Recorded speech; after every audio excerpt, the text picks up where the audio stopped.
नमस्कार, आप देख रहे हैं कैपिटल टीवी उत्तर प्रदेश। मैं हूं आपके साथ सृष्टि शाह। क्या बिहार चुनाव के हार के बाद महागठबंधन टूट गई है या फिर टूटने वाली है, या फिर यूपी विधानसभा चुनाव 2027 से पहले टूट जाएगी? ये सभी सवाल इसलिए खास हो जाते हैं क्योंकि महागठबंधन के नेताओं ने जिस तरह से बयान सामने आ रहे हैं उनके, वो ये साफ बता रहे हैं कि गठबंधन में खींचतान अभी से शुरू हो चुकी है। और अगर यही परिस्थिति आने वाले समय में भी बनी रही तो इसे कहने में कोई दो राय नहीं है कि बिहार जैसा हाल ही महागठबंधन का यूपी में भी देखने को मिल सकता है। तो चलिए जानते हैं जरा विस्तार से कि सपा और कांग्रेस में क्या कुछ चल रहा है।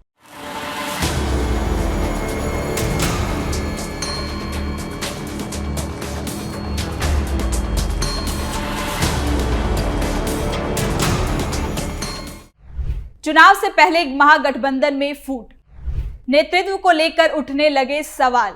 यूपी विधानसभा चुनाव 2027 भले ही अभी काफी दूर हो, लेकिन प्रदेश की राजनीति में हलचल पहले से कई अधिक तेज हो गई है।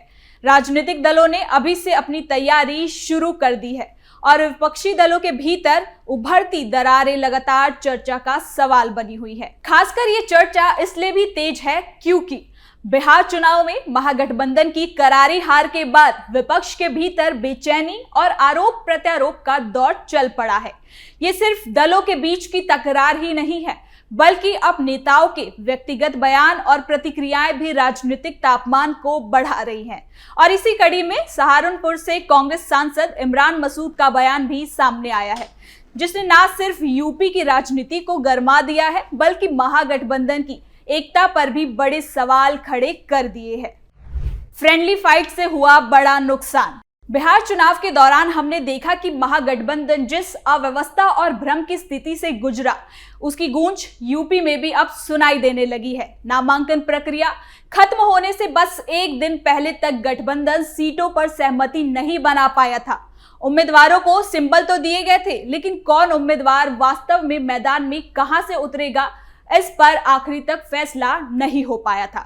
इसका नतीजा ये हुआ कि राज्य की कम से कम 11 सीटों पर कांग्रेस और आरजेडी या वामपंथी दलों के उम्मीदवार आमने सामने आ गए थे। हालांकि कांग्रेस ने बाद में इसे फ्रेंडली फाइट कहकर माहौल को शांत करने का प्रयास तो किया, लेकिन माहौल तब तक बन चुका था और जनता अपना नेता चुन चुकी थी। और हकीकत ये रही कि इन सभी सीटों पर चुनावी फायदा सीधे सीधे एनडीए को मिला। इस पूरी स्थिति ने कांग्रेस नेतृत्व, विशेषकर राहुल गांधी की रणनीति पर कई तरह के सवाल खड़े कर दिए। हार के बाद कांग्रेस के अंदर और बाहर दोनों जगह असंतोष की आवाजें उठने लगी। ये असंतोष अब सिर्फ बिहार तक सीमित नहीं रहा, बल्कि यूपी में भी विपक्ष की रणनीति पर उंगलियां उठने लगी है। कांग्रेस को लेकर गठबंधन के भीतर ये धारणा बनने लगी है कि बड़े राज्यों में सीट शेयरिंग और रणनीति तय करने को लेकर पार्टी अंतिम समय तक स्पष्टता नहीं रखती, जिसके चलते सहयोगी दलों को नुकसान उठाना पड़ता है। यही कारण है कि अब सहयोगी दल इस पर भी विचार कर रहे हैं कि आखिर हिंदी पट्टी में कांग्रेस की वास्तविक भूमि क्या होनी चाहिए और क्या उसे नेतृत्व के दावे को थोड़ा कम नहीं करना चाहिए। इमरान मसूद ने दिया बड़ा बयान और इसी माहौल में कांग्रेस सांसद इमरान मसूद का बयान भी सामने आया है, जिसने आग में घी डालने का काम किया है। अखिलेश यादव ने हाल में कई मंचों से संकेत दिए थे कि विपक्ष को राष्ट्रीय स्तर पर नए नेतृत्व की जरूरत है और वो तैयार है कि अगर विपक्ष चाहे तो वो बड़ी भूमिका निभा सकती है। लेकिन इमरान मसूद ने इस दावे को खारिज करते हुए सीधे कहा कि राहुल गांधी का विकल्प कोई और नहीं हो सकता। उन्होंने ये भी कहा कि अखिलेश यादव को फिलहाल राष्ट्रीय राजनीति की बजाय यूपी चुनाव 2027 पर ध्यान देना चाहिए। मसूद का यह बयान कांग्रेस की सोच को दर्शाता है कि वो राष्ट्रीय नेतृत्व किसी दूसरी पार्टी के हवाले करने के पक्ष में फिलहाल तो बिल्कुल नहीं है। दूसरी ओर अब जाहिर है कि इस बयान पर कांग्रेस पलटवार तो जरूर करेगी और यही देखने को मिल भी रहा है।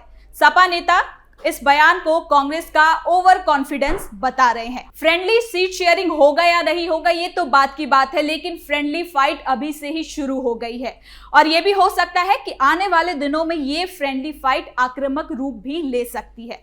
हालांकि किसी वरिष्ठ नेता ने आधिकारिक रूप से प्रतिक्रिया तो नहीं दी है, लेकिन पार्टी के अंदर नाराजगी साफ दिखाई दे रही है।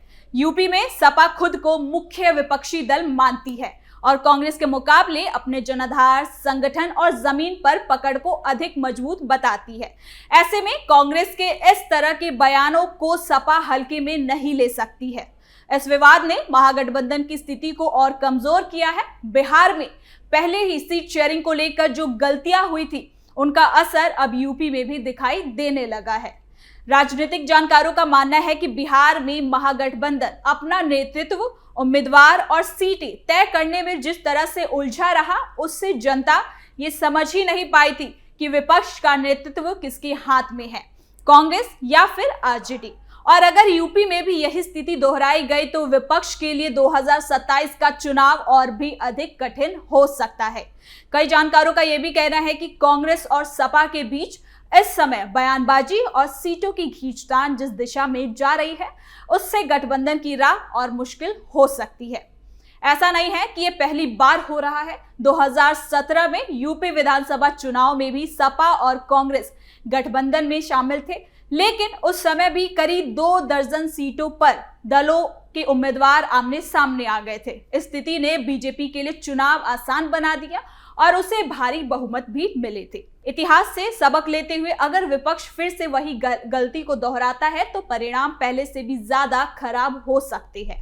कांग्रेस के सामने फिलहाल एक और चुनौती है, अन्य राज्यों में सहयोगियों के साथ रिश्ता बिगड़ना।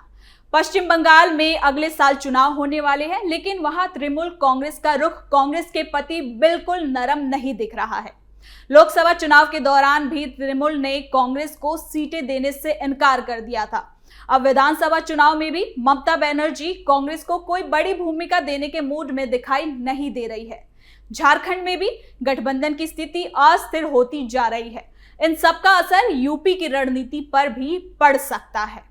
उधर यूपी में सपा और कांग्रेस के बीच सीटों को लेकर दूरियां तेजी से बढ़ने लगी है। जानकारी के अनुसार सपा कांग्रेस को 70 से अधिकतम 100 सीटें देने के लिए तैयार हो सकती है, जबकि कांग्रेस की मांग 150 से 200 सीटों के बीच हो सकती है। अगर दोनों दल अपनी अपनी मांगों पर अड़े रहे तो गठबंधन बनना ही मुश्किल हो जाएगा।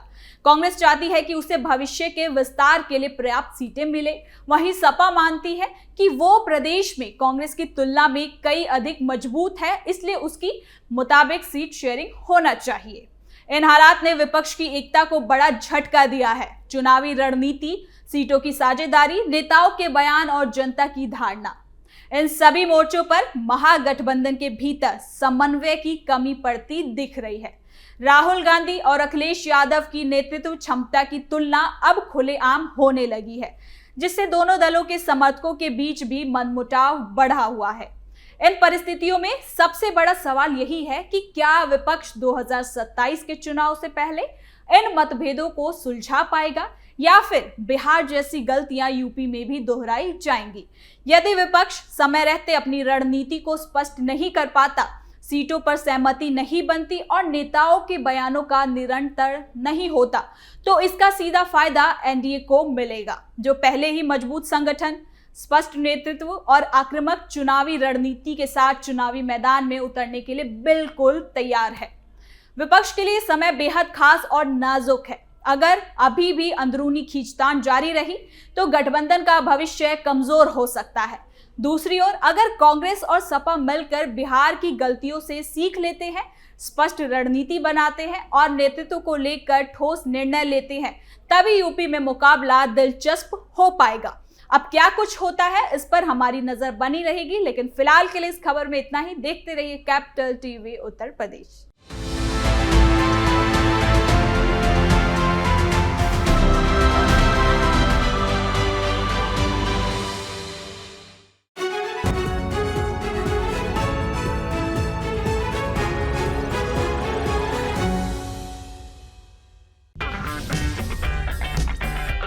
अगर आपको हमारा वीडियो पसंद आया हो तो इसे लाइक करें, हमारे चैनल को सब्सक्राइब करें और हाँ, बेल आइकन दबाना ना भूलें ताकि आप तक हमारे वीडियो की नोटिफिकेशन पहुंचती रहे।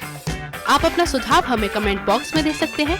हमारे साथ जुड़ने के लिए शुक्रिया।